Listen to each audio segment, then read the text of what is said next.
Hey guys, it's Leanne from Leanne's Weight Loss Journey.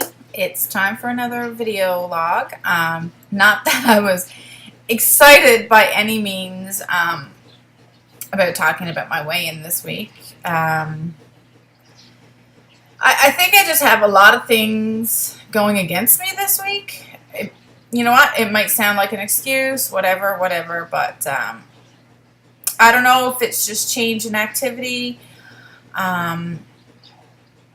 And just my body is, I don't know what's going on. I was up again a little bit this week, and I really had a good week. My food, it really is good. I'm eating very, very good. So I don't really know.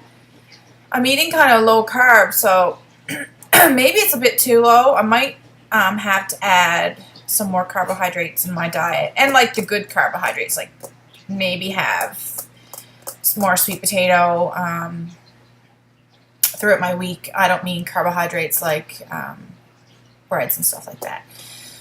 So we're just going to have to work it out and see. I've even contemplated weighing in only once a month, maybe the middle of each month. I've thought about that. I haven't totally decided if that's what I want to do yet. I've cut my caffeine back. I was drinking like Tim Hortons. I'd have one of those a day, a large, and I would have 2 cups of coffee at home. My cups of coffee at home. So I've now since cut that back. If I have my 2 cups at home in the morning, I won't have my Tim Hortons. I'll have a green tea. Or if I have Tim Hortons, I won't have any coffee home. I really enjoy the taste of coffee. So yesterday I bought some decaf, vanilla hazelnut. And it's really good. I'm actually drinking a cup right now. And sometimes it's about that habit of just doing something. So that's pretty much how my week has been going. If you were to ask me how I would change this week coming up to reward myself with a better weigh-in, I really don't know. I mean, my water intake is, I drink about most days, half my body weight in ounces of water. That's with the tea included there. And I am upping my green tea. I do like the taste of green tea, so I'm trying to up that. Because they say it helps. You know what? It's not doing me any harm, so why not try it? What else? My activity I'm going to keep relatively the same. So this week I had 2 rest days, and I worked out every day since. We had a huge 2-day snowstorm, so I burned a lot of calories. Like one day it was just over 900 calories alone and just shoveling. And I haven't been overly hungry this week, which is kind of odd. So I'd get up and I would have a banana, and then I would have like a really good lunch.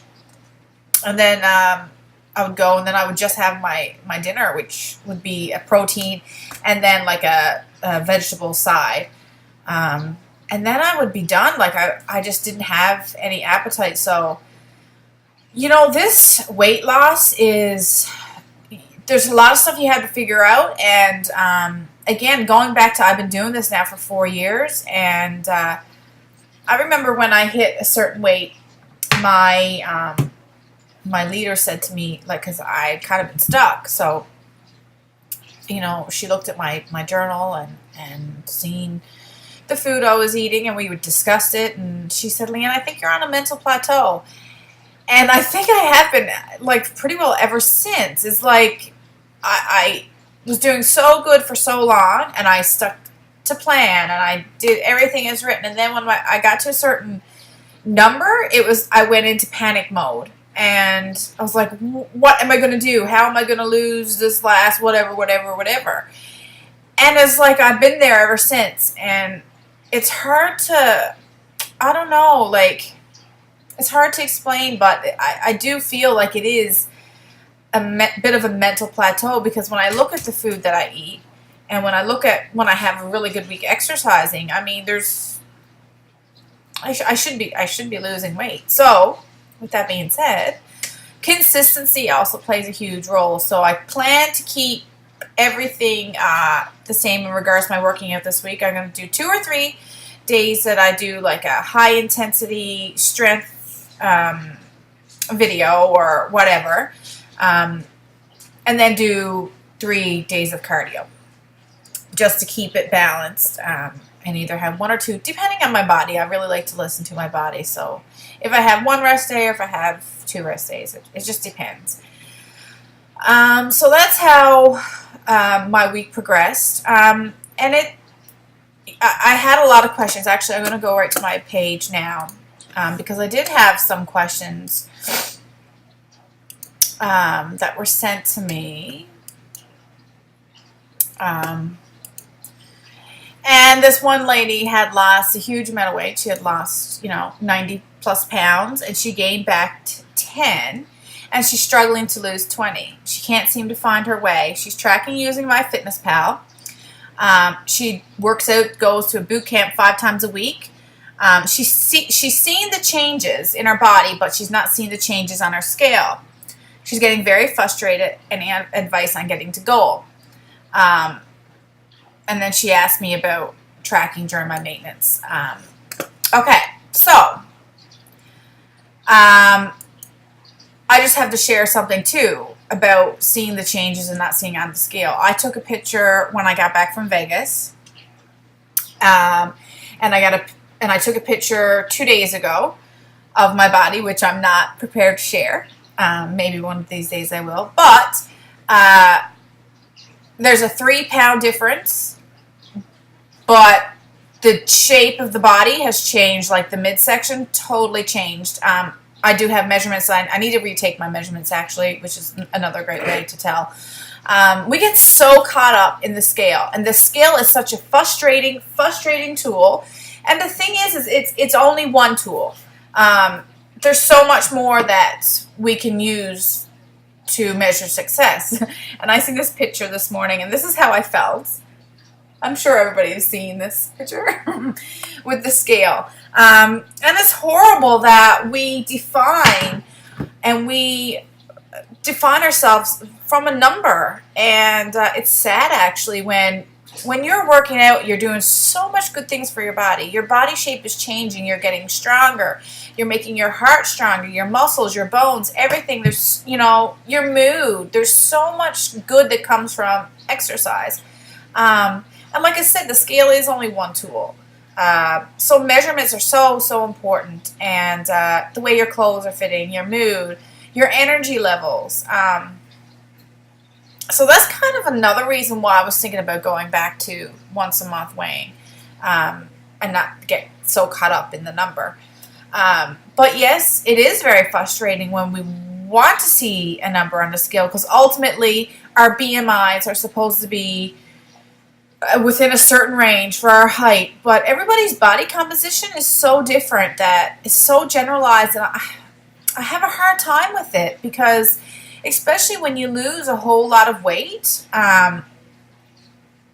sometimes it's not easy getting down to that ideal BMI that is set for us in a generalized population. So we need to rethink goal weights sometimes, and talk to your doctors about it, and or trainer, whoever you associate with in regard to that stuff, or even in your own mind, like think about, well, am I happy at 180, or do I want to get to 160, or am I happy at 150, or do I need to get to 130? So it's an individual thing, and what's right for me may not be right for you either. So you have to figure that out on your own, and try not to let that scale, determine your whole mood for that week. And my advice on getting to goal, well, that kind of keep up doing what you're doing. Make sure you're eating enough calories. Make sure your deficit is not too large. Listen, I'm not a trainer, and I can only go by my own personal my own personal experience. So I give you this advice, and it's just me personally, not a doctor. Um, so, yeah, tracking your food is a great tool. It helps us from stop overeating. It really opens up our eyes to the foods that we're eating. Are we eating too many carbohydrates? That kind of stuff. So, and yes, I do track sometimes, but not all the time. And that's probably not a good thing. But I've done it for 4 years, and I get tired. You get tired sometimes. All right, and the last question I'm going to get, I don't want to keep this video too long. It's already at 10 minutes. So when you were losing weight, did you limit your caffeine intake? And the short answer is yes and no. If I drank a lot of caffeine, I drank a lot of water. It's like a cup of coffee, a cup of water, because caffeine is diuretic. But in saying that, if you drink too much caffeine and not enough water, you could start retaining. Sometimes I think that might happen to me. Everybody's body is different, so the way that our body filters toxins and everything else is an individual thing. So now that's what I'm kind of trying to do, is limit my caffeine. There really is no need of me drinking 4 cups of coffee a day. So I'm just going to stick with my large Tims, and everything else is water or tea. That's really, plus sometimes I like to have a cream in my coffee, or milk. So when we drink more of that stuff, we're adding more calories or points to our daily intake, and then that could add up as well. So, again, you're going to read and conflicting stuff, I'm sure, if you Google it. That's where I got a lot of my information from as well. So, again, it depends on how much you're drinking. And it is, again, an individual thing. So, that's it for me, I think, today. I don't think I have anything else to share about my week, and I only had a couple questions sent in. So, other than that, I guess we'll see what I decide to do for my weighing in next week. But I'll let you guys know with another vlog, and we'll see you soon. Have a great weekend and stay on plan. Bye.